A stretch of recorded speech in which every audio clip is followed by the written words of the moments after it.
Assalamualaikum warahmatullahi wabarakatuh.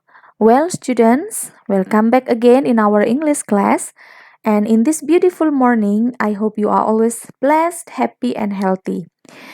And today, we start to study again. So, prepare your book and your stationery needed. And don't forget to make your note. Well, pada kesempatan ini kita akan belajar lagi dan yang akan kita bahas adalah chapter 5. So, prepare your book, persiapkan buku bahasa Inggrisnya dan silakan dibuka chapter 5-nya atau bab 5-nya. This is about we are celebrating the word music today. Nah, sebelum kita lanjutkan, silakan kalian perhatikan ini. So, what do you think of the picture? Apa yang kalian pikirkan tentang picture ini? Coba bayangkan. What are they doing? Apa yang sedang mereka lakukan? Are they doing well? Apakah mereka melakukan kegiatan itu dengan baik? Well, silahkan keep your mind, simpan di ingatan kalian pertanyaan-pertanyaan yang muncul setelah kalian melihat atau memperhatikan gambar ini. Nah, untuk mengekspresikan, tahu nggak kalian untuk mengekspresikan apa yang kalian bayangkan untuk mempertanyakan atau membentuk sebuah pertanyaan, mengekspresikan pertanyaan tentang kegiatan yang sedang berlangsung pada gambar ini, ada hal yang perlu kita pelajari. Apakah itu? Yakni adalah tenses. Kenapa? Karena ketika kita mau mengucapkan sebuah kalimat atau kita mau menuliskan sebuah kalimat, bahasa Inggris itu memiliki aturan, yaitu tenses. Jadi tenses itu adalah aturan penyusunan kalimat berdasarkan waktu kejadiannya. Nah, menyusun kalimat dalam bentuk tulisan atau dalam bentuk lisan itu memiliki aturan. Aturannya disebut dengan tenses. Dan tenses ini akan berbeda-beda sesuai dengan waktu kejadian dari kalimat yang akan kita ucapkan. Nah, contohnya seperti ini. Coba kalian perhatikan. Ini adalah sentence structure yang akan kita bahas ya, di mana susunan kalimat, sentence structure itu adalah susunan kalimat dalam bahasa Indonesia itu tidak sama dengan bahasa Inggris. Karena apa? Coba kalian perhatikan di kotak sebelah kiri. Ini sudah pernah saya jelaskan, namun saya akan ulas kembali secara singkat. Oke, di kotak sebelah kiri itu ada kalimat dalam bahasa Indonesia. Kita memiliki 3 kalimat. Kalimat yang pertama berbunyi, Anne belajar bahasa Inggris setiap hari. Kedua, Anne belajar bahasa Inggris besok. Ketiga, Anne belajar bahasa Inggris kemarin. Aktivitas di dalam kalimat ini sama-sama belajar, namun terjadi pada 3 kejadian waktu yang berbeda. Dalam bahasa Indonesia, yang membedakan antara kalimat 1, 2, dan 3, itu hanya ini kan? Setiap hari, besok, dan kemarin. Saya ulang, coba perhatikan monitornya. Hello guys, perhatikan monitornya ya. Nah, jadi yang membedakan antara kalimat yang pertama, kedua, dan ketiga ini adalah setiap hari, besok, dan kemarin. Namun susunan yang lainnya itu tidak ada yang membedakan dalam bahasa Indonesia. Tetap sama, Anne belajar bahasa Inggris, Anne belajar bahasa Inggris begitu. Namun, ini tidak sama dalam bahasa Inggris. Oke, kita bahasa Inggriskan dulu dari bahasa Indonesia yang sudah ada. Anne belajar bahasa Inggris setiap hari, itu dalam bentuk bahasa Inggrisnya adalah Anne studies English every day. Dan Anne belajar bahasa Inggris besok, itu adalah Anne will study English tomorrow. Dan yang terakhir, Anne belajar bahasa Inggris kemarin, itu adalah Anne studied English yesterday. Coba kalian perhatikan di kotak kalimat yang berbahasa Inggris, apa yang berbeda? Oke, perhatikan baik-baik secara seksama. Apa yang membedakan struktur kalimat yang pertama, Anne studies English every day. Yang ini, coba perhatikan monitornya. Struktur penulisan kalimat-kalimat pertama ini, dan struktur penulisan kalimat yang kedua ini, dan yang ketiga ini. Coba kalian analisis. Bagaimana? Sudah ketemu? Oke, yang membedakan adalah everyday, tetap sama dengan yang bahasa Indonesia ya. Tomorrow, yesterday. Ini berbeda. Antara kalimat yang pertama, dia menggunakan everyday, kalimat yang kedua tomorrow, kalimat yang ketiga yesterday untuk mengekspresikan waktu yang berbeda, begitu kan? Namun, ada hal lain yang berbeda lagi. Coba perhatikan ini. Studies, will study, studied. Itu ya. Nah, ini semua itu dalam bahasa Indonesia sebenarnya sama, belajar, ya kan? Tapi cara mengekspresikannya, strukturnya itu penulisannya berbeda dalam bahasa Inggris apabila waktu kejadiannya itu berbeda.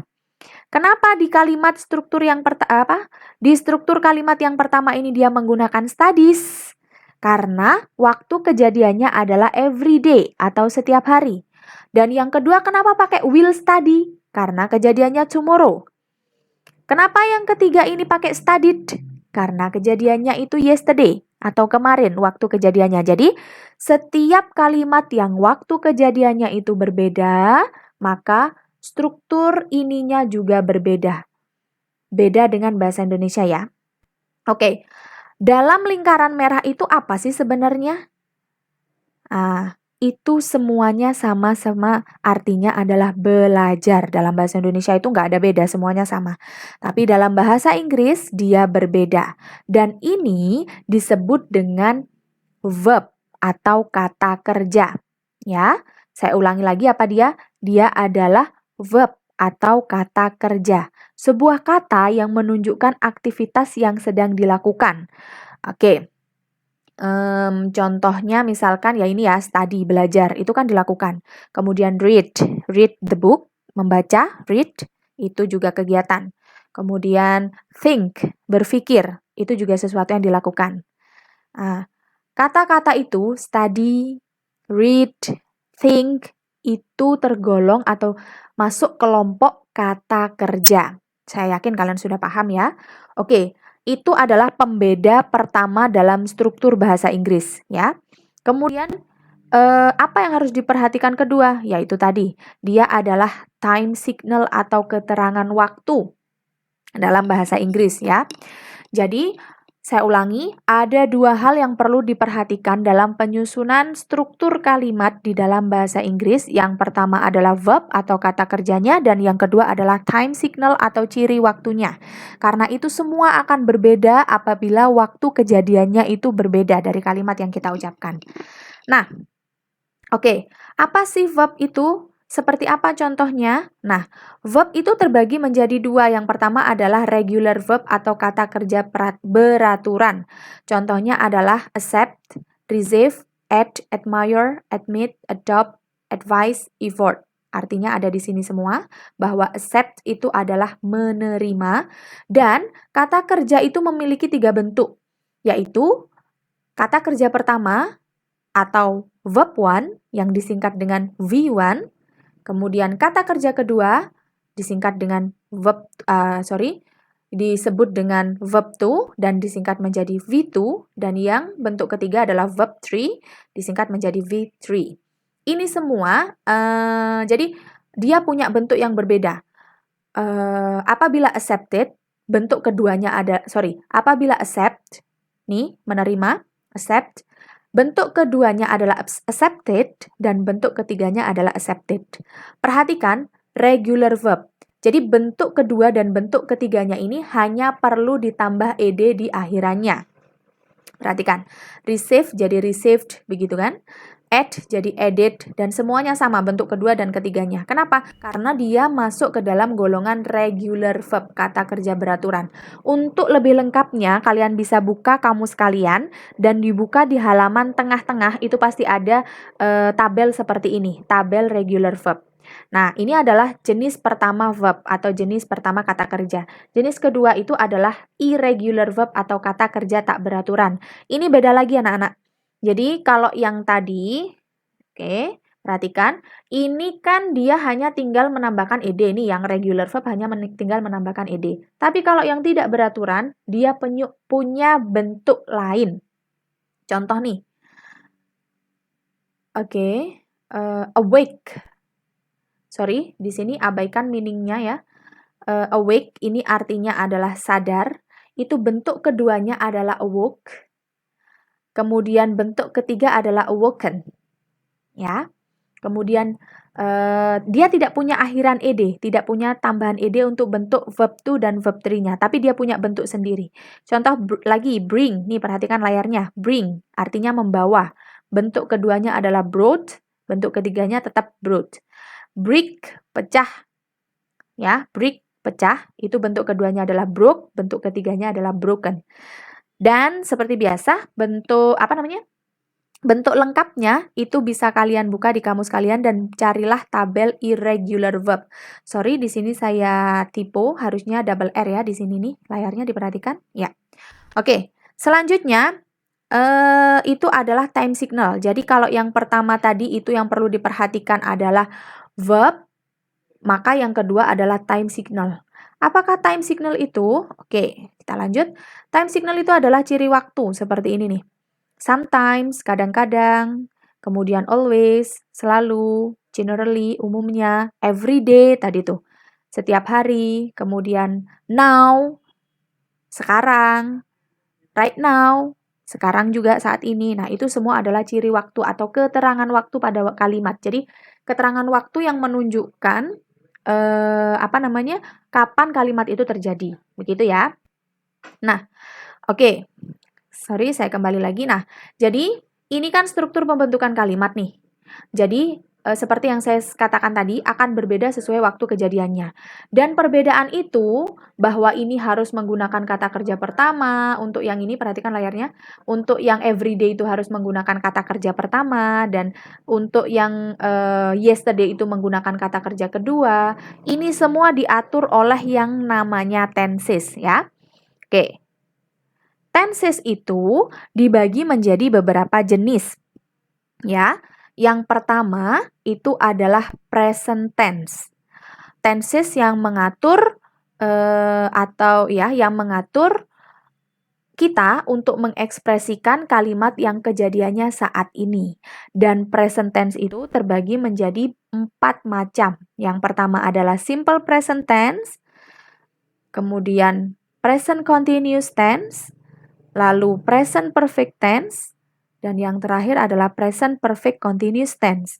Ini adalah 4 cabang, 4 jenis tenses yang mengatur kejadian yang terjadi saat ini. Kemudian yang kedua adalah past tense.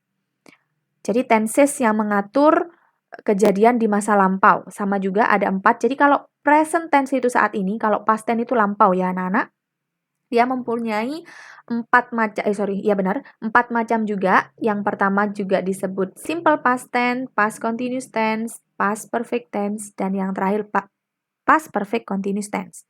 Kemudian yang ketiga itu adalah future tense. Kalau yang ini tadi lampau, past tense, kalau future tense itu yang akan datang atau mengekspresikan sesuatu yang masih belum terjadi. Dan ada 4 juga. Yang pertama adalah simple future tense, yang kedua adalah future continuous tense, lalu future perfect tense, dan yang terakhir adalah future perfect continuous tense.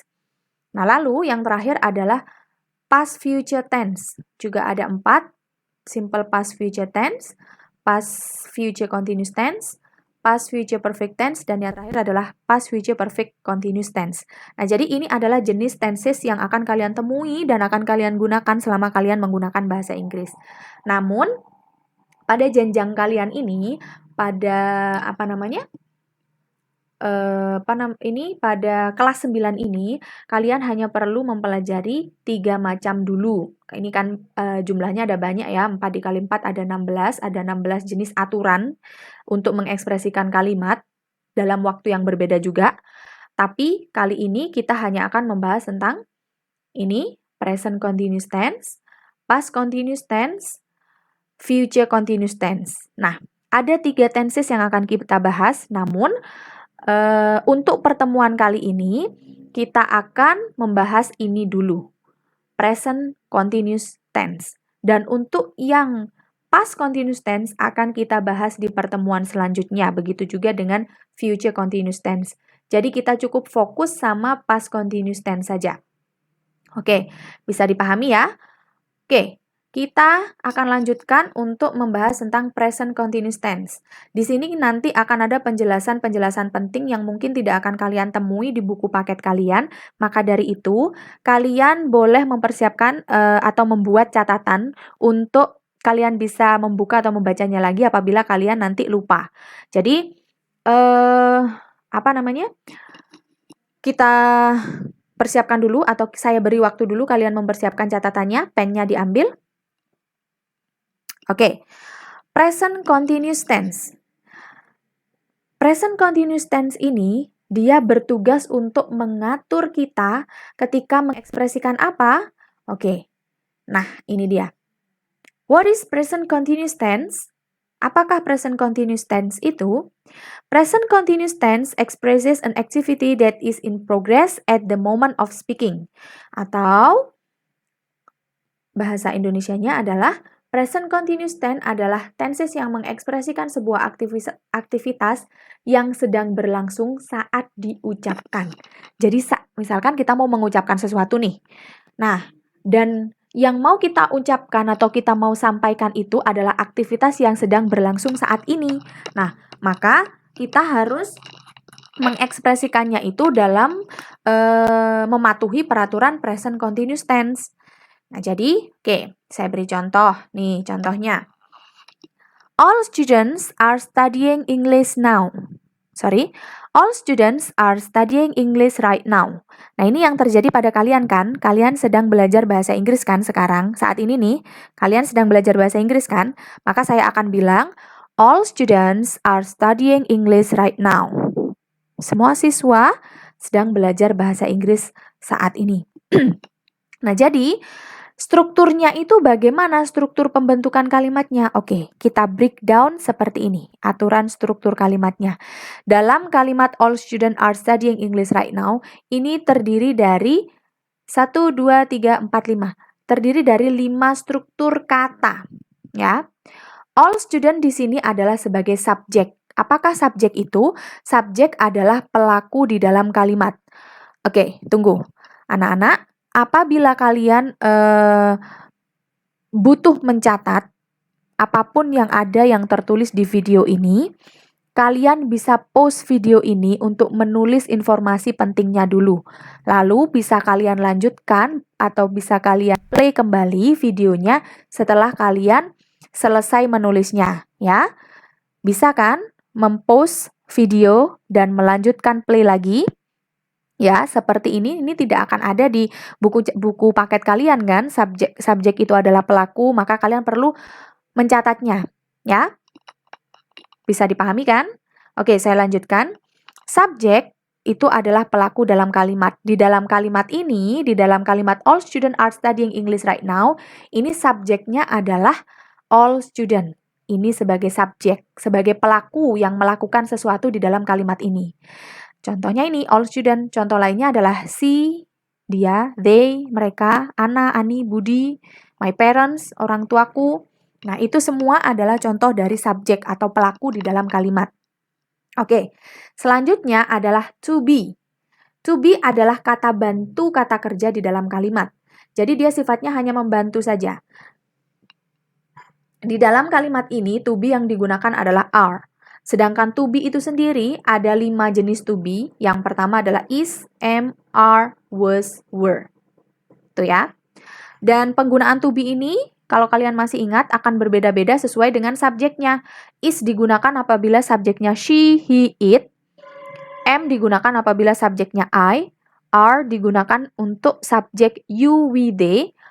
Kemudian was digunakan untuk subjek she, he, it. Were digunakan untuk I, you, we, they. Nah, jadi dia punya fungsi yang berbeda-beda. Kalau kalian masih belum selesai mencatatnya, kalian bisa putar ulang atau kalian rewind, mundurkan videonya agar kalian bisa mendengar ulang apa yang saya katakan tadi ya. Oke, ini adalah to be dan di dalam kalimat ini kenapa kok kita menggunakan are? Karena all students itu kata gantinya adalah they. All students itu kata gantinya mereka kan? Mereka itu they itu dia menggunakan are. Oke, lanjut. Selanjutnya adalah studying.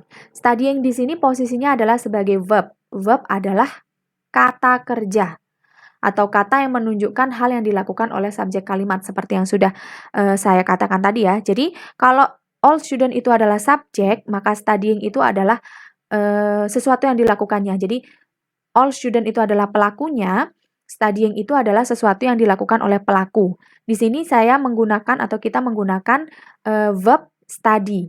Study ya. Verbnya sebenarnya study. Tapi di sini mendapat tambahan ing, jadi studying ya. Contoh lainnya adalah swim, berenang, sweep, menyapu, sit, duduk, think, berpikir, taste, mencicipi. Ini semua adalah contoh dari kata kerja, sesuatu yang dilakukan oleh subjek itu namanya verb atau kata kerja. Selanjutnya di berikutnya ada English. Di sini dia posisinya adalah sebagai objek atau dengan kata lain objek itu adalah penderita dalam kalimat. Sorry, ini kalimat ya. Penderita dalam kalimat. Jadi English ini adalah objek penderita dalam kalimat. Penderita itu apa? Penderita itu adalah sesuatu yang dikenai pekerjaan. Oleh siapa? Oleh subjek. Jadi pelakunya siapa? Pelakunya adalah subjek nih, all student. Sedang melakukan apa? Sedang melakukan study. Nih kata kerjanya. Dan yang di-study-in apa? Yang dibelajari apa? Itu adalah English. Jadi objek itu sesuatu yang dikenai pekerjaan ya. Kemudian yang terakhir itu ada right now. Di sini adalah time signal. Time signal adalah ciri waktu yang menunjukkan waktu kejadian aktivitas atau waktu terjadinya aktivitas yang diekspresikan dalam kalimat. Seperti yang sudah saya contohkan tadi. Jadi dia fungsinya adalah memberi keterangan kapan kalimat ini terjadi. Oke. Jadi struktur dari kalimat ini apabila kita breakdown itu posisinya seperti ini ya. Ada 5 posisi. Yang pertama ada subjek, ada to be, ada verb, ada objek, ada time signal. Untuk lebih jelasnya perhatikan ini ya. All student sebagai subjek, kemudian are sebagai to be, kemudian studying sebagai verb, dan kemudian English sebagai objek, dan right now sebagai time signal. Oke. Kamu perhatikan right now, saat ini ya. Saat ini kan kamu sedang belajar. Jadi untuk mengekspresikan sesuatu yang sedang terjadi saat ini, itu rumusnya itu seperti ini. Subjek plus to be plus verb ing plus objek plus time signalnya apa. Gitu ya. Nah, jadi ketika kita mengekspresikan kalimat, mengucapkan atau menuliskan kalimat yang terjadinya saat ini dan sedang terjadi, seperti contohnya ini, tenses apa yang kita gunakan? Seperti yang sudah kita sebutkan tadi, kita menggunakan present continuous tense, ya. Jadi rumusnya itu lebih lengkapnya seperti ini. Kalian bisa pause video ini untuk mencatat rumus ini ya. Jadi kalimat itu kan ada 3 jenis. Ada kalimat positif, ada kalimat negatif, ada kalimat tanya. Kalimat positif itu adalah bentuk yang memang benar dilakukan. Kalimat negatif itu adalah bentuk yang tidak dilakukan. Dan kalimat tanya itu adalah ya kalimat berbentuk pertanyaan begitu. Nah, untuk rumusnya sendiri, untuk kalimat positif itu ada subjek, ada to be, yang di sini tuh tadi kan to be kan ada 3. Oke, saya balik dulu. Sorry. To be ini kan ada 3 nih. To be kan ada 5. Ada is, am, are, was, were. Tapi di dalam present continuous tense yang akan kita pelajari, itu kita hanya menggunakan 3 ini, is, am, dan are. Oke, kita kembali lagi ke yang tadi. Jadi, saya ulangi, bentuk positif dari present continuous tense, tenses yang digunakan untuk mengekspresikan kejadian yang sedang terjadi saat ini, bentuk positifnya itu adalah subjek plus to be is, am, are, kemudian verb 1 ditambah ing. Nih ya, subjeknya, kalau misalkan subjeknya I, maka to be-nya pakai am, dan untuk verbnya adalah, verb 1-nya adalah start, karena ini present continuous, maka harus ada tambahan ing. I am starting. Saya memulai. Tapi kalau subjeknya itu she, he, it, kamu tidak lagi pakai tidak lagi pakai to be, am, tapi is. Ya. Kemudian kalau you, we, they, kamu pakai are. Nah, bagaimana untuk apabila kamu, ini kan kalimatnya berbunyi I'm starting. Saya memulai. Dan bagaimana kalau kamu mau mengekspresikan yang tidak kamu lakukan? Saya tidak memulai, begitu. Nah, tinggal kamu tambahkan not aja di setelahnya to be. Jadi, I am not starting. He is not starting. She is not starting. Dan is not itu bisa disingkat menjadi isn't. disingkat begini ya. Kalau ditulis lengkapnya is not, tapi kalau disingkat bisa jadi isn't. Tapi kalau subjeknya itu you, we, they, itu kita pakai are not. Bisa disingkat juga jadi aren't. Ini apabila kamu mau membuat dalam bentuk not ya. Jadi kalau misalkan nih contohnya kalau kalau disingkat tuh she is not atau she isn't crying gitu. Tapi kalau dalam bentuk pertanyaan, kalau kita mau menanyakan menanyakan sesuatu, itu strukturnya dibalik. Kalau ini subjek duluan baru to be, kalau kita bertanya to be duluan baru subjek. Jadi kalau kita sedang menyampaikan sesuatu yang kita lakukan, I am starting, maka kalau kamu bertanya, maka kamu bisa pakai am I starting, yang artinya jadi bukan saya memulai, tapi apakah saya memulai. Jadi kalau kalian ketemu is, mr di awal kalimat, kemudian di belakangnya ada tanda tanya, maka ini artinya adalah apakah. Nih ya, contohnya adalah are you crying? Apakah kamu menangis? Nah, bentuk positifnya kan sebenarnya seperti ini. You are crying, subject to be verb ing. You are crying, kamu menangis. Tapi kalau kamu sedang bertanya, diubah aja nih posisi subject dan to be. Jadi, you-nya ditaruh tengah, are-nya taruh depan. Jadi, are you crying? Ini adalah rumusnya anak-anak ya, formulanya. Kalau kita mau mengekspresikan sesuatu yang sedang terjadi saat ini, mengekspresikan sesuatu yang tidak sedang terjadi saat ini, atau menanyakan sesuatu yang sedang terjadi saat ini, kamu harus mematuhi rumus ini dalam penyampaian bahasa Inggris, baik secara tertulis maupun secara lisan begitu. Oke. Kamu bisa rewind atau kamu bisa mengundur memundurkan. Rewind tuh ya, kamu paham rewind kan? Memundurkan videonya biar bisa mendengarkan penjelasan saya tentang ini apabila tadi kurang paham ya. Next, ini saya akan beri contoh kalian kalimat dalam present continuous. Nih, kucingnya sekarang ini sedang tidur kan? Nah, saya akan bilang the cat is sleeping. Subjeknya the cat, to be-nya is, kemudian kata kerjanya sleep, mendapat imbuhan ing. The cat is sleeping. Kucingnya sedang tidur. Kemudian yang ini, mbaknya nih lagi ngapain nih? She is reading a book. She sebagai subjek, is sebagai to be, reading kata kerjanya mendapatkan imbuhan ing, dan objeknya adalah a book. I am eating now. Nah, ini adalah contoh dari penggunaan mengekspresikan kalimat yang sedang terjadi saat ini ya. Lebih lengkapnya, oke, saya beri kalian contoh ini. Oke, kalian bisa memperhatikan the boy are playing football after school. Laki-laki itu sedang bermain sepak bola setelah bersekolah. Ini semua kalimat ini sedang terjadi saat ini ya anak-anak, saat ini itu sedang terjadi. Maka bilangnya cara mengekspresikannya itu seperti itu. Kalimat yang kedua, they are learning Spanish now. Mereka sedang belajar bahasa Spanyol sekarang. Why aren't you doing your homework? Nah, ini kalau kita sedang bertanya nih. Mengapa kamu tidak mengerjakan PR-mu? Ya. Susan is ironing her clothes right now. Susan sedang mengerjakan Susan sedang menyetrika bajunya saat ini. Kemudian, Mary is at university. She is studying chemistry. Mary saat ini sedang belajar di universitas. She is studying chemistry. Dia sedang belajar kimia. Tadi yang sedang belajar ya. Sis, itu bisa disingkat nih, perhatikan nih. Sis ini sebenarnya adalah she is. Ya, sama dengan ini nih. She is, tapi dia dalam bentuk posisi disingkat. Dan seterusnya, bisa kalian baca dan pahami sendiri. Oke, bisa kalian baca, bisa kalian catat, bisa kalian post videonya untuk bisa mencatat. Nah, mungkin itu yang bisa kita pelajari hari ini. Untuk selanjutnya, tasks-nya atau tugasnya, kalian bisa buka buku paket kalian halaman 78 and do on your notebook. Activity 3, activity 3, activity 2.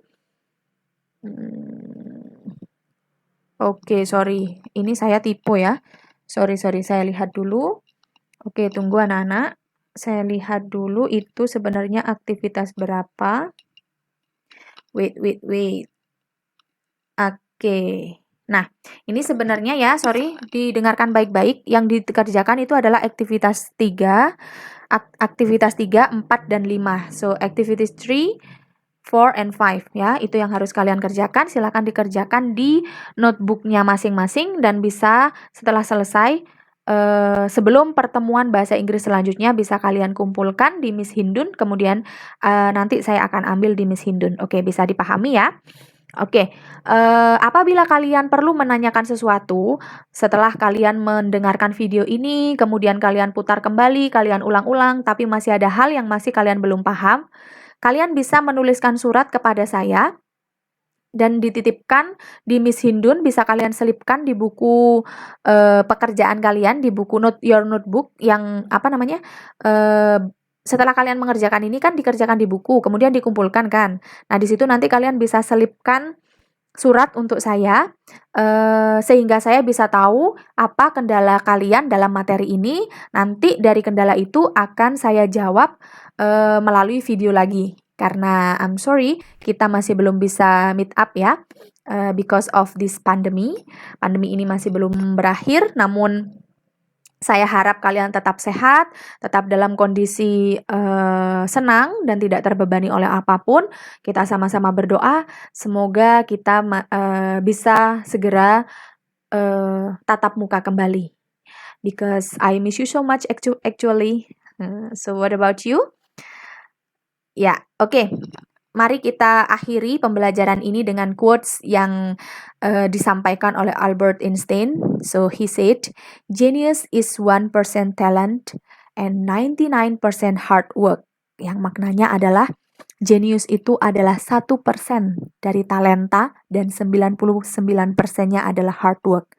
Jadi kalau kalian ingin bisa belajar bahasa Inggris dengan baik, kalian bisa memahami bahasa Inggris dengan baik, jangan pernah berpikir, oh mereka itu bertalenta dalam bahasa Inggris, makanya mereka pintar. Tidak.